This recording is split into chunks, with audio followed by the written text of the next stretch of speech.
Okay, good day mga ka-Airsoft, good day mga ka-Bigman. Walang katulad, gamit ay legit, laging panalo pagsuka. Sniper o pistol, lahat ay fire. Kami ang top airsoft provider. Big man, walang katulad, gamit ay legit, laging pagkamagbibitin siya. Laging may bago, laging legit. Big man rules, huwag kang bitter kid. Big man, walang katulad, gamit ay legit, laging panalo pagsuka. Sniper o pistol, lahat ay fire. Kami ang top airsoft provider.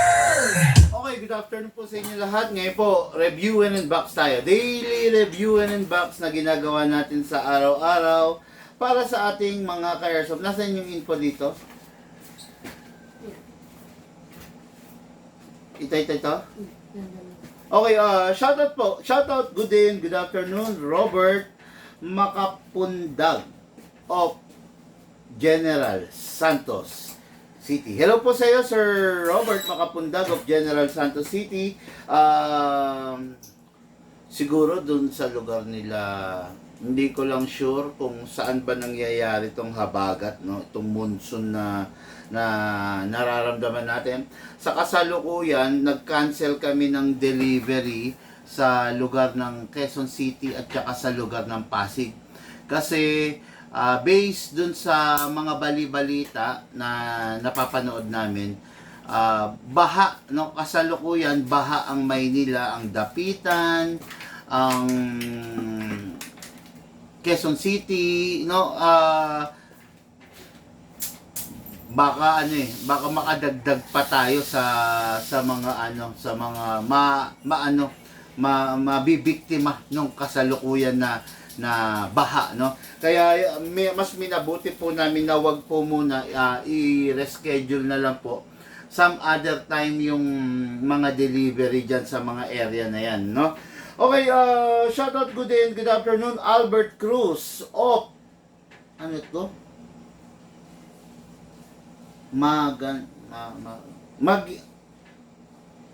Pa-confirm nga yung ano nito, hindi ko ganong mabasa. No. Shoutout po, Sir Albert Cruz.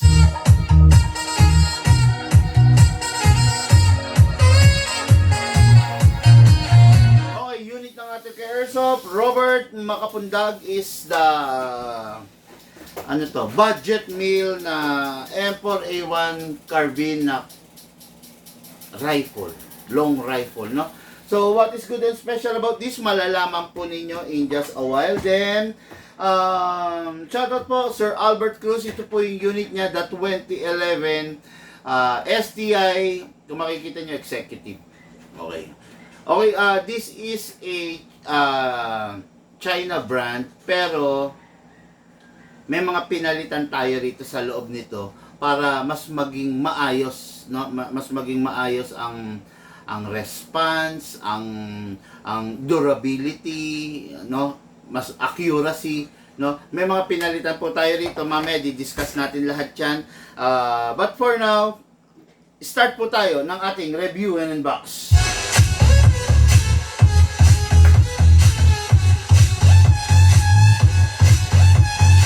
Okay, may question muna dito bago tayo mag-start ng review and unbox, no? Merong nakapuna nitong ginagamit natin na orange tip. Pwede raw bang wag nang maglagay nito? Actually, the reason why kami naglalagay nito, unang-una, to protect the inner barrel. Okay? Ang silbi naman kasi talaga nito, to protect the inner barrel from certain dust, mga ali-alikabok. Basta, no? Kasi ayaw naman natin na merong pumasok na foreign element or contaminants doon sa loob ng inner barrel natin, which may lead sa pagiging magaspang niya. Okay? Tatandaan nyo to, there's only a very thin line. Actually, we cannot see by our naked eye yung very thin line na yon between inner barrel and the BBs na dumadaloy. Okay? Ngayon, yung thin line na yon, ultimo buhok, pwedeng maging bumara, no? Kahit kahit gabuhok, pwedeng bumara doon sa mismong barrel para mapigilan yung lakas ng bibis.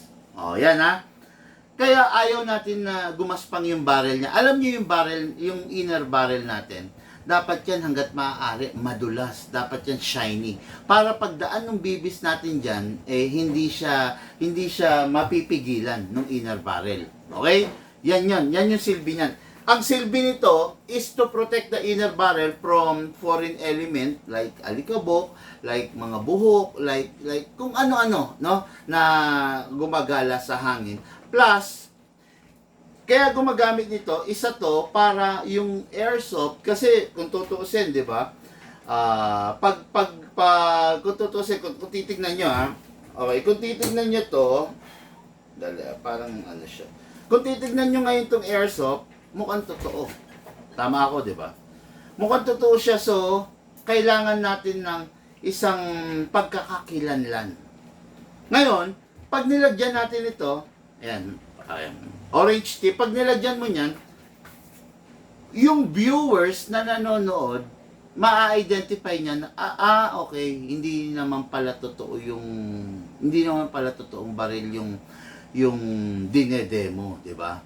Kasi, yung mga viewers natin, hindi naman lahat nakakaintindi ng Tagalog. Hindi naman lahat nakakaintindi ng fluent na English, di ba? Kaya, sa pamamagitan nito, sa unang tingin, na-identify nila na hindi tunay yung nire-review, bagkos airsoft. Okay? Ayan, no? Yan yung isang paraan, yan yung isang dahilan kung bakit naglalagay tayo nito. Okay? Yan. May nagtanong lang kasi may muna no? Pwede raw bang alisin? Yes, syempre kung maglalaro ka na, pwede mo namang alisin, no? The reason lang kung bakit kami naglalagay, para yung unit na makukuha nyo, syempre bago, di ba? Sigurado tayo na walang contaminants or foreign element na nandun sa mismong barrel natin. Kumbaga, sure tayo na pagdating sa inyo nung unit, pag ginamit nyo yung unit, sure tayo na walang babara at walang makaka-reduce, no, ng FPS. Kasi konting alam nyo ba, yung makinis na barrel na flawless versus sa maruming barrel, mas malakas pa rin ang FPS ng malinis na barrel. Kasi pag dumaan dun yung bibis, flawless, eksakto, madulas. Okay? Pero pag yung barrel mo sa loob, may mga corrosion na, no, merong umido kung tawagin in Tagalog, no. So, yung umido, yung corrosion, bawat materials kasi, bawat metal, merong corrosion na tinatawag, di ba? Yung bakal, merong kalawang. Yung aluminum, nag-uumido. Yung parang meron siyang puti-puti, di ba? Yung brass naman, which is yung tanso, nagkakaroon rin siya ng umido, yung color green spots, di ba?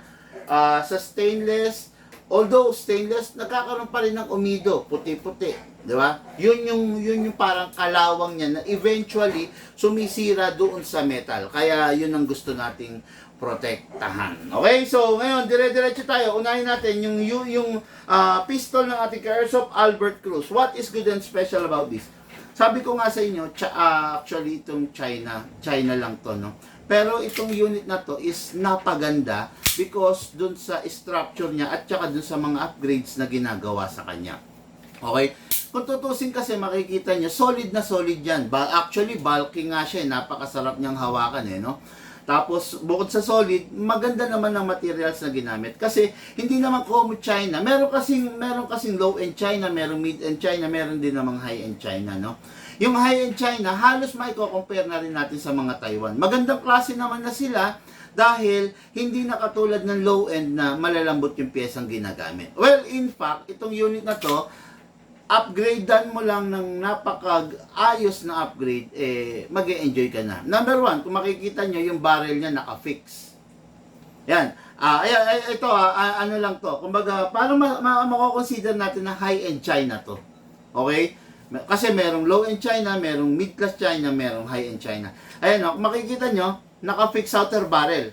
kung tutusin, daig niya pa yung isang unit na nandito sa atin. Ayan. Ito, Taiwan unit to. Pero, ayan, Taiwan unit to, pero kung makikita nyo, hindi siya naka-fix outer barrel, no? Ayan, di ba, kumakalog? Pero ito, makikita nyo, China, pero naka-fix outer barrel. Phoenix outer barrel natin yan, naka-fine tuning yan, naka-trigger job yan, pinalitan natin ng hammer protection pad, at saka, naka-enhanced big bore nozzle, at saka, yung pinakahuli, naka-hop-up rubber na. Naka-premium type hop-up rubber. Hindi na ordinary hop-up rubber na madaling mapunit, hindi na ordinary hop-up rubber na walang control yung bala. Okay? Naka-premium hop-up rubber na, kaya napakaganda na, napakasarap ng gamitin ng unit. Kumpara mo, pag hindi naka-upgrade, medyo laglag. Pero pag naka-upgrade na, ito, no? Tatandaan nyo palagi ito. Yung upgrade, ginagawa dun sa unit para mapabuti yung performance ng unit. Pag in-upgrade mo yung unit, mas magiging accurate siya. Pag in-upgrade mo yung unit, mas magiging mataas yung rate of fire niya. Mabilis. Mabilis yung cycle, eh. Okay? Pag in-upgrade mo yung unit, mas magiging matibay siya, durable siya. Hindi kasi, pag in-upgrade mo yung unit, less wear and tear ang nagaganap dun sa unit. Kaya, mas pinopromote natin, mas gusto natin yung unit na upgraded. Bakit? Kasi sa unit na upgraded, hindi dumarating sa puntong sumasakit ang ulo ko. Okay? As we observe dito sa shop,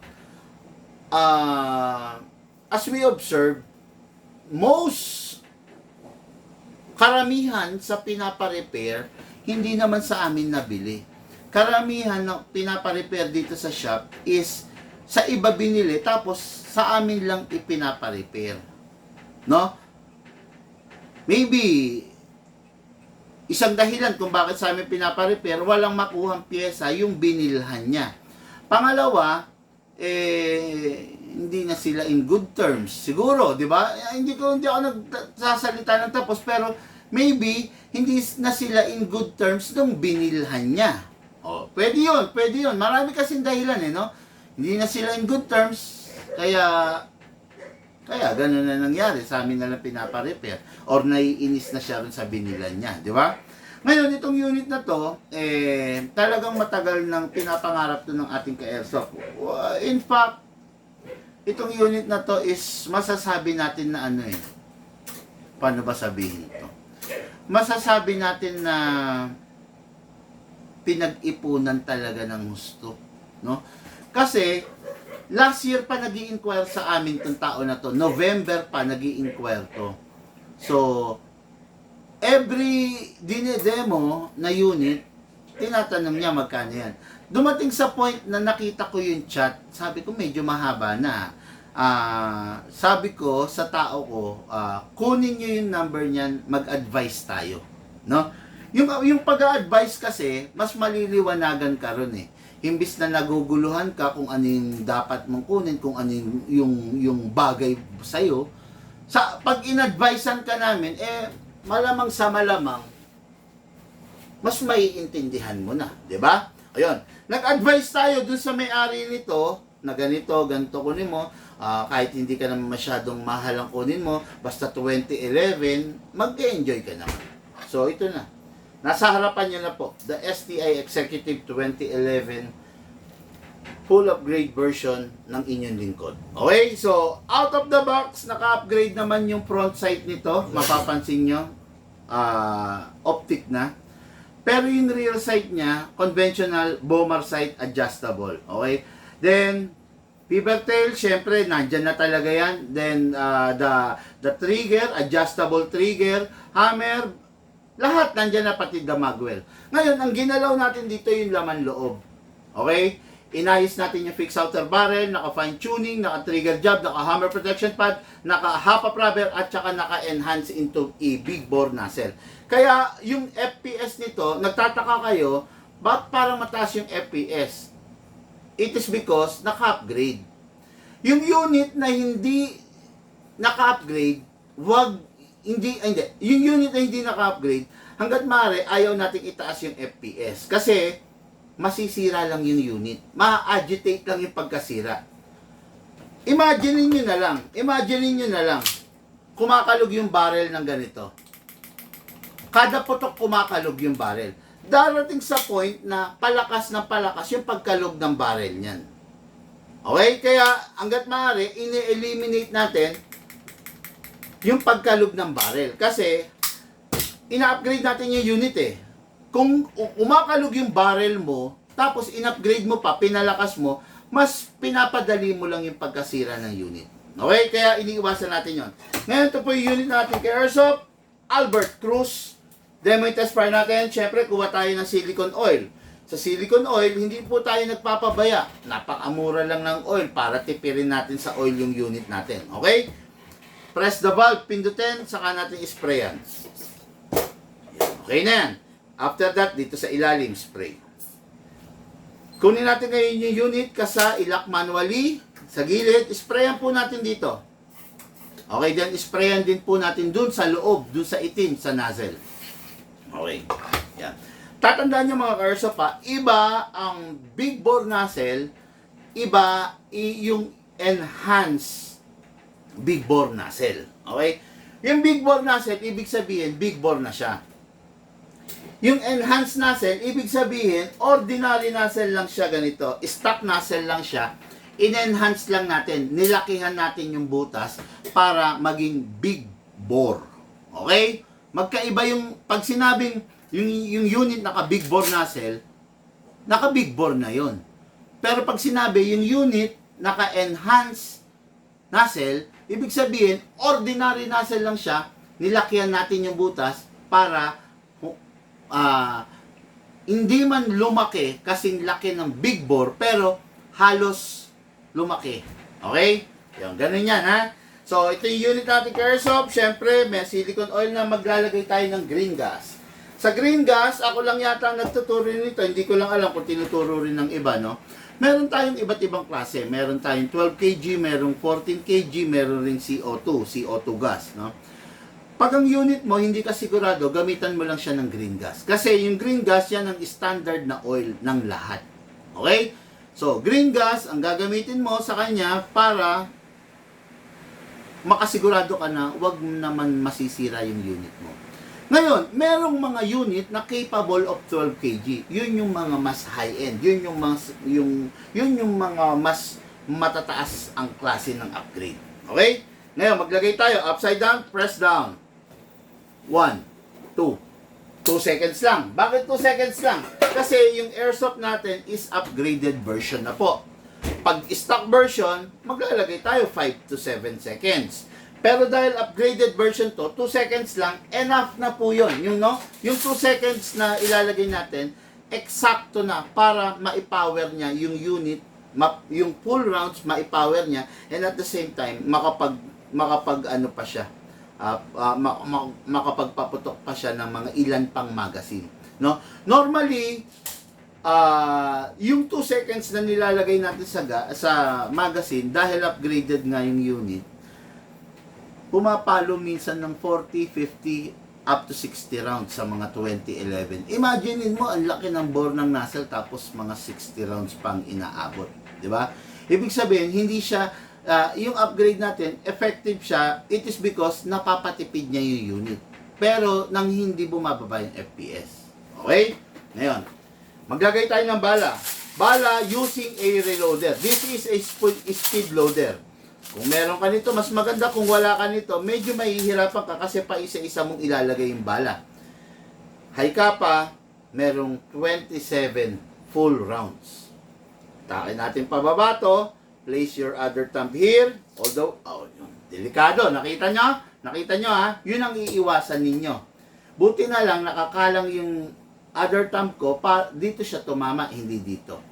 Kasi ang maglip ang tawag dito, pwedeng mabasag to. Pag ito nabasag, yari na tayo. Okay, hatak. Put your right thumb here. Dito po ilalagay yung bala. Pump lang po tayo. Kita nyo? Mas madali, di ba? Mas madali tayo pag merong reloader. Ngayon, kalugin natin ng sideways para umalign, para mawala yung bungi ng bala. Okay? Ganyan ang proper orientation. Left, right, left, right, left, right, left, right. Pasok sa unit. Release. Firing.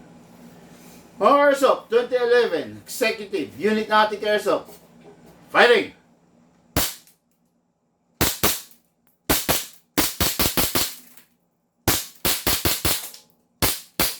Open slide.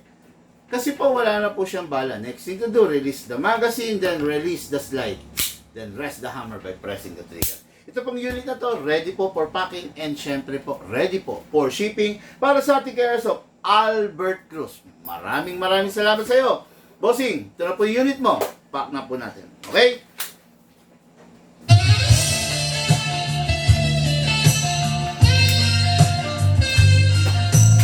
Okay, mga Airsoft, next unit natin is a rifle, no?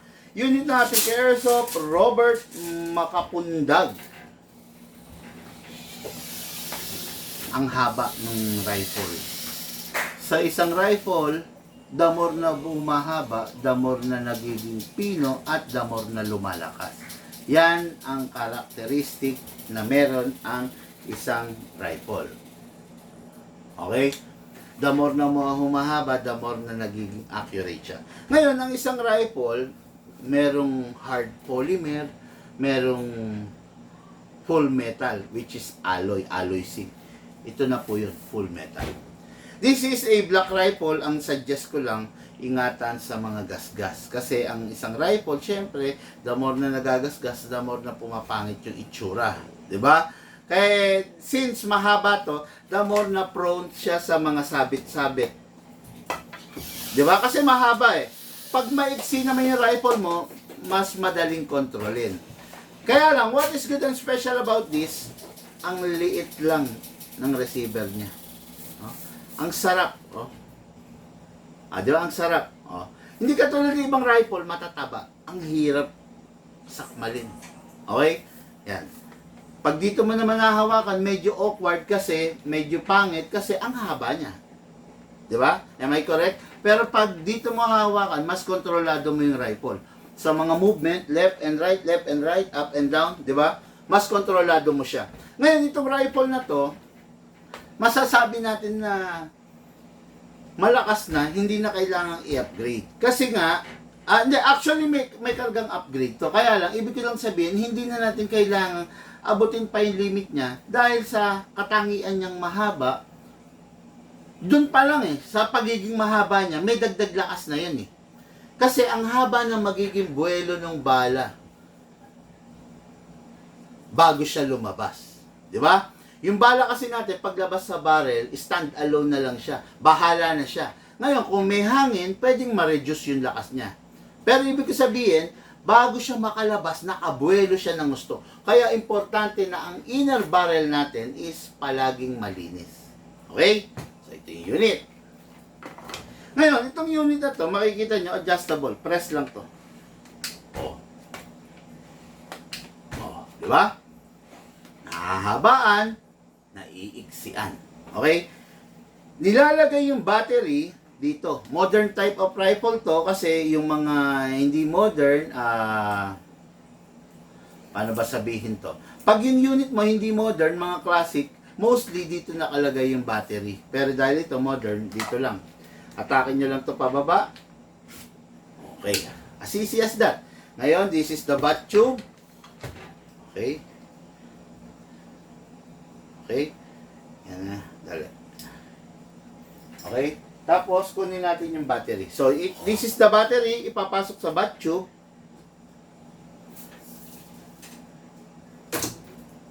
Okay. Then, plug nyo lang to.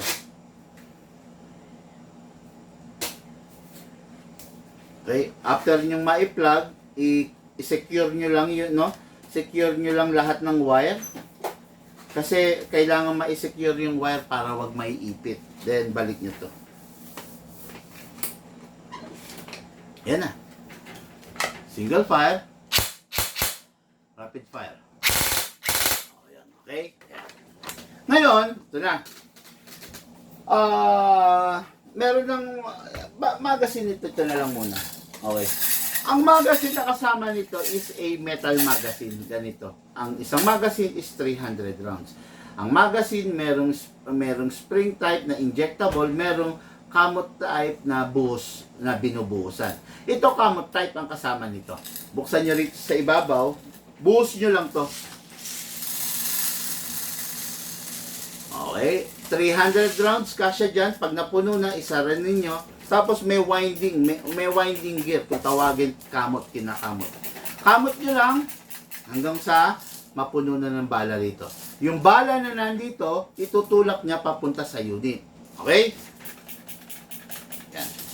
Ngayon, pasok sa unit. Make sure na hindi malalaglag. Ready to fire. Wala na pong dapat ikasa, wala na pong dapat pindutin, wala na pong dapat kalikutin. Pagka-load mo ng battery, pagka-load mo ng magazine, ready to fire. Mas maganda to pag may scope. Okay. Firing! Accurate, ang ganda. Diretso. Okay. Single fire yan ha. Ito, rapid fire.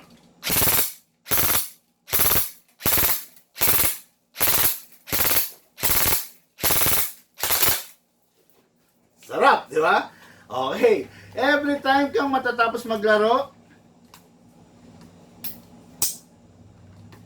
always remove the magazine, then clear the chamber.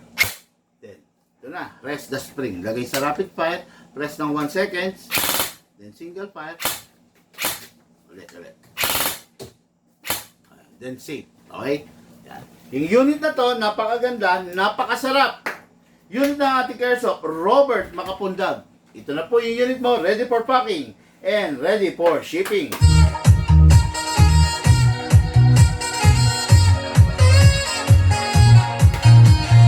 Okay mga airsoft, stay safe po. Maulan, pabugso-bugso, minsan malakas, minsan mahina.